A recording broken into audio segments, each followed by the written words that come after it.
ఎన్నికలప్పుడు వాళ్ళు తెచ్చుకోండి, అర్జెంటుగా పోయి తెచ్చుకోండి, మేము రాగానే ఇస్తామని చెప్పిండ్రు. అర్జెంటు మేము రాగానే ఇస్తామంటే మరి వాళ్ళ భాషలో 8 నెలల కాలం బహుశా. అర్జెంట్ అనేటువంటి దానికి వెంటనే ఇస్తామన్న దానికి సమయం ఏంటంటే 8 నెలలు. పోనీ ఆ 8 నెలల కన్నా మొదలు పెడుతుంటే రైతులంతా సంతోషపడేటట్లు ఏమైనా ఉందా అంటే ఇది అనేక రకాల సందేహాలకు, అనుమానాలకు, అదేవిధంగా వీలైనంత వరకు రైతుల సంఖ్యను కుదించేందుకు, తగ్గించేందుకు ఒక పద్ధతి ప్రకారంగా వాళ్ళు విడుదల చేసినటువంటి గైడ్లైన్స్ జీవో అయితే ఉందో మొన్న 15 తారీఖు నాడు విడుదల చేసినటువంటిది అనేక ఆంక్షలు ఉన్నాయి. మరి ఈ ఆంక్షలు ఏమి లేవు అంటే మరి వాటిని సవరించాలి కదా, ఎక్కడ సవరించలేదు కదా. అంటే ఇదే గైడ్లైన్స్ ప్రకారంగానే రేపు రుణమాఫీకి సంబంధించినటువంటి కసరత్తు జరుగుతుంది కదా, అదే అమలు చేస్తారు కదా. అబద్ధపు హామీలతో అధికారం చేపట్టిన తర్వాత వచ్చిన వెనువెంటనే అప్పులని, వడ్డీలని అనేక రకాల సన్నాయి నొక్కులు నొక్కిండ్రు. తెలంగాణను ఆనాటి పరిస్థితులలో ఆఖరి నిమిషం దాకా వ్యతిరేకించి అడ్డుకున్నటువంటి చంద్రబాబు నాయుడు గారు, వారి పార్టీ, అనేక మంది యువకుల బలిదానాలకు కారణమైనటువంటి చంద్రబాబు నాయుడు గారు సైతం 10 ఏళ్ల తెలంగాణ రాష్ట్ర అభివృద్ధి మీద మాట్లాడుతూ ఆయన అంగీకరించక తప్పని పరిస్థితులలో భారతదేశంలో తెలంగాణ తలసరి ఆదాయంలో నంబర్ 1, అభివృద్ధిలో అద్భుతంగా అభివృద్ధి చెందిందని చెప్పి అంగీకరించాల్సిన పరిస్థితి. మరి ఈ పరిస్థితి ఉన్నప్పుడు అధికారంలోకి వచ్చినటువంటి కాంగ్రెస్ పార్టీ తాను ఇచ్చినటువంటి హామీలను అమలు చేయడం కోసం ఎందుకు మీనమేషాలు లెక్క పెడుతున్నట్లు, చెప్పినవి ఏవి ఇప్పటిదాకా ఎందుకు అమలు చేయనట్లు, పథకాలు ఎగ్గొట్టేందుకోసమే పూనుకుంటున్నారు తప్పిస్తే నిజంగా అమలు చేద్దామనేటువంటిది తాపత్రయం అక్కడ కనిపిస్తలేదు.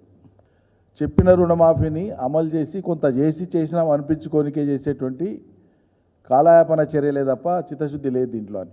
రైతు బంధుకు ప్రామాణికత ఏంటి? పట్టదారు పాస్బుక్ ఉన్నటువంటి రైతు అర్హుడు అని చెప్పినాం మేము అన్నట్టు. కానీ మరి ఇప్పుడు మీరు రుణమాఫీ ఎట్లా ఏ బేసిస్ మీద చేస్తున్నారు? రైతు బంధు ఎందుకు ఇవ్వరు? దాన్నే ప్రామాణికంగా తీసుకొని మీ విచారణలు, మీ పరిశీలనలు, మీ బుద్ధి ఉన్నంత టైం తీసుకొని చేసుకోండి, మాకు అభ్యంతరం లేదు. కానీ రైతులకు తక్షణమే రైతు భరోసా ఇవ్వండి. రేపు వాళ్ళు తలపెట్టినటువంటి రుణమాఫీ మొత్తం 1 లక్ష లోపిస్తామని చెప్తున్నటువంటి రుణమాఫీ మొత్తం 11,20,000 మంది రైతులకు 6,800 కోట్ల రూపాయలకు సమానంగా ఇవ్వడానికి సన్నద్ధమైనట్లు మాకు సమాచారం ఉంది. గత ప్రభుత్వంలో మేము రుణమాఫీ చేసినాడు 29,000 కోట్ల రూపాయలు రుణమాఫీ చేసింది కేసీఆర్ సర్కార్, 2 విడతలు కలిపి. ఎంతమంది రైతులు బ్యాంకులలో లోన్ ఖాతాలు ఉన్నాయో వాళ్ళందరికీ ఇచ్చినాం. ఒక్క షరతు కూడా, ఒక్క ఆంక్ష కూడా రైతాంగం మీద పెట్టలేదే. షరతులు లేకుండా, ఆంక్షలు లేకుండా మరి మీరు రుణమాఫీ ఎందుకో చేస్తలేరు? మీరు ఇచ్చిన జీవోలో ఇన్ని షరతులు, ఇన్ని ఆంక్షలు ఎందుకు పెట్టినారు? మరి వెరిఫికేషన్ కోసం మేము ఫ్యామిలీ వెరిఫికేషన్ కోసం కార్డు చూస్తామంటున్నారు, రేషన్ కార్డులు లేని రైతులు చాలామంది ఉన్నారు. మరి ముఖ్యమంత్రి గారు మౌఖికంగా చెప్పినటువంటి మాటను ఆధారం చేసుకొని వ్యవసాయ శాఖ గైడ్లైన్స్ని మార్చిందా? మార్చలేదు కదని ముందే చెప్పినట్లు. ఎందుకు మార్చలేదు మరి? కాబట్టి ప్రభుత్వం స్పష్టతనియాలి. కొద్దిమందికి ఇచ్చి సంబరాలకు సిద్ధపడడం కాదు. బ్యాంకులో అప్పు మాత్రమే ప్రామాణికంగా తీసుకోవాలి, పట్టదారు పాస్బుక్ మాత్రమే ప్రామాణికంగా తీసుకోవాలి. గత ప్రభుత్వం మేము ఎట్లా చేసినామో అదే రీతిన రుణమాఫీ మీరు చేయాలని మేము డిమాండ్ చేస్తూ ఉన్నాం. లేకపోతే రాష్ట్ర రైతుల్ని మీరు మోసం చేసినట్లే. భారతదేశంలో ఆయారాం గయారాంలకు తెరదీసింది, దానికి ప్రాణప్రతిష్ఠ చేసిందే కాంగ్రెస్ పార్టీ కదా. ఆ పేరు వచ్చిందే మీ పార్టీ చేసినటువంటి ఇతర పార్టీల నుంచి మీ పార్టీలోకి చేర్చుకున్నటువంటి దాని నుంచే కదా ఆయారాం గయారాం. ఆ నానుడి వచ్చిందే, ఆ ప్రావర్బ్ వచ్చిందే, ఆ సామెత వచ్చిందే మీ నుంచి కదా. మీరు పనికిరాదని ఆనాడు పేర్లు పెట్టి ఎగసక్యం చేసి, ఎగతాళి చేసి, చిన్నబుచ్చి మాట్లాడిన ప్రతిదీ ఇలా అదే దిక్కు మళ్ళీ మీకు ఎవరికి ఇచ్చిన హామీ నిలబెట్టుకోరా?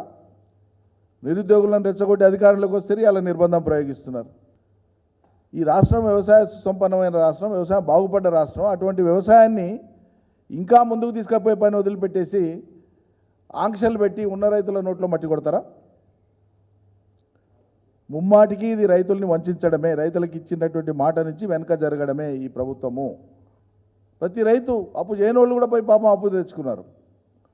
మాఫీ అవుతుందే కదా అని మీరు ఇలా ఇన్ని ఆంక్షలు పెడుతున్నారు.